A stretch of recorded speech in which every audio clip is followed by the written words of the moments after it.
Today we're going to talk about responding to your ex. One of those things we always hate to do, but it always seems to come up and we have to deal with, and that's whenever something happens and there's some communication that needs to go back and forth between the ex. That's what's recently happened to me, and it had to do with medical billing over the summer. See, over the summer, with everything that was going on, I forgot to start sending medical billing to her. Now the problem is it wasn't an insignificant amount of money.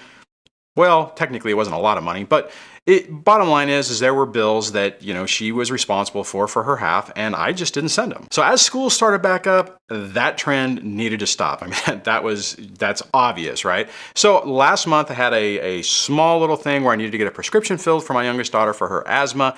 I filled that prescription, paid for it, and even then I didn't really send the bill in on time. Normally we send them on the first of the month, but I finally packaged everything up, did my little email, sent it to her, said, hey, here's the billing for last month. Now here's the thing.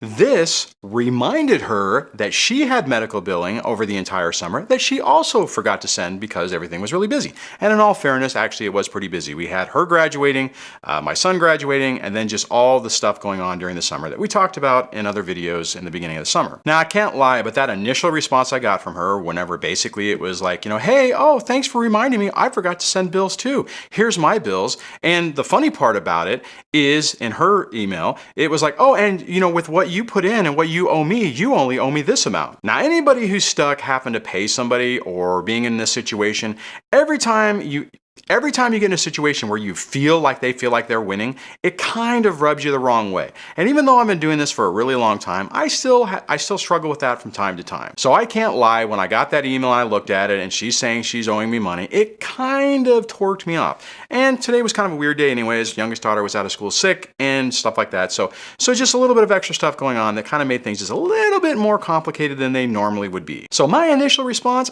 I wasn't exactly overjoyed with the fact that I owed her money, right? So I did what I recommend you guys do when something's kind of irritating. You take a pause. I didn't respond. I didn't draft up another email or, try to say, and I thought about it. The idea crossed my mind to say, you are supposed to tell me within 30 days and these bills are outside of 30 days and, then they don't count and you don't get paid for them. But I paused, I laid down, I took a break before I decided to do anything. And as I was laying there and as I was basically thinking about other things, something popped into my head and it was, I have a bunch of medical bills that I didn't send her. So technically, since she's sending old bills, I should be able to send the same thing that I missed. Now, I gotta admit, when I first was thinking about that, I didn't really remember what. I do remember that in the beginning of the summer, there were bills that I just didn't send her, and I knew it, right? When the first came along, and I think we were at that time for the first part of it for June, we were gone. We were doing our vacation and gallivanting around and doing all that stuff. So it was like the farthest thing from my mind. But now that is different. So went in, looked at the bills, pulled them up, and sure enough, there was about $175 worth of bills that I didn't bill her. So now in this situation, there's a couple of things I need to talk about, or need to basically address so that you can think about it when you're going through that. And the first one is there's two approaches to this. One is I could have easily did like I said in the beginning. I could have wrote her back and said, per the court order on page 5, subsection 3, it says that, medical billing has to be done within 30 days. So you miss a deadline and none of those are counting, and then just said that mine didn't count as well. The problem with that, and you guys are probably sitting there on the other side of this, looking at it going, oh yeah, I can see what the problem with that is, and that is they enjoy chaos. And doing that just starts down a path of more discussion, more arguments, more justification, all this other back and forth that serves nothing. So initially when I was looking at that, I was seriously considering just letting it go. Just, whatever, pay her. It was like what she said I owed her was like $40.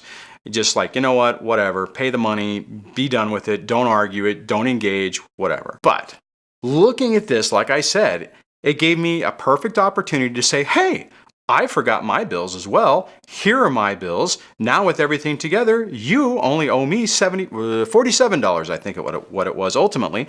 And I probably should have thought a little bit more about that, but I scanned the bills, got them all in there, sent them in an email, sent them to her, and then shipped it off. And more than likely, knowing how these things normally work, I'm not going to hear anything from it. And that's the key on this, is taking a pause taking a break before you do anything to really think it through.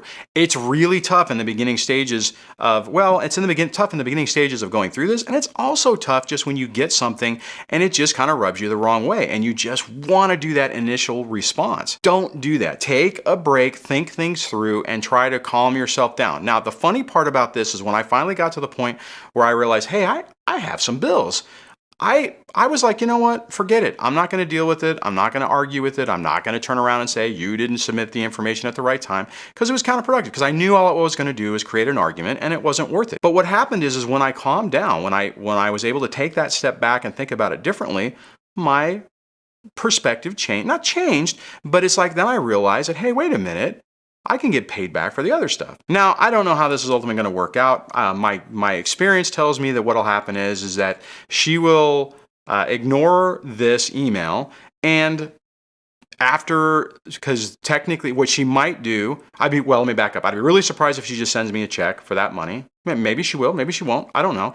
Typically what'll happen is she'll wait until the 1st or around the 1st and then send it later. But the key here, guys, is just to slow yourself down and not allow, whenever you get frustrated or angry, for it to overtake you and basically get you to do something that it's not really in your best interest. Now, if things go differently and there's a whole big back and forth, I'll let you know, and I'll let you guys know how I deal with it. But for the most part, things have pretty much been relatively stable, and I can pretty much predict what's going to happen, and I think I'm going to be right on that. Now, it'll be interesting to see, and we'll look at that in a few days, or when I get a response back.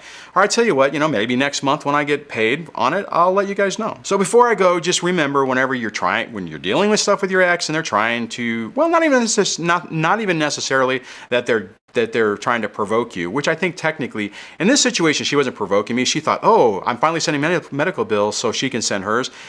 To be perfectly honest, I would bet you money she had no idea that it was going to turn around and basically cost her money. And that's the thing. That's the way these people think. So just remember that they get so tied up in that initial little response of what can happen and oh, I can get them on this way, that they don't even think about it, right? So she's not even, well, I wouldn't expect her to follow the advice that I'm putting out there, but the same thing. Had she just let it go, it would have cost her what, $19, or geez, actually it was less than that. It was like $7 or $8 for the prescription, and she would have been done with it, and I would have let that other stuff go. All right, I'm not trying to make light of what you're going through or the situation. I'm just trying to have you think about it in a different way to potentially help you not get so triggered by the shenanigans and the BS that they do. So on that, I'm going to wrap this video up. If you guys like this video, please give it a big thumbs up. If you like the channel, please subscribe. If you want to get notifications of when things happen, hit that bell notification, because if you don't do that, YouTube just decides to not tell you things. And if you haven't gone to the website, the dadsurvivingdivorce.com website, and signed up for the newsletter, please run over and do that. And I will catch you guys on the next video. Take care. Bye.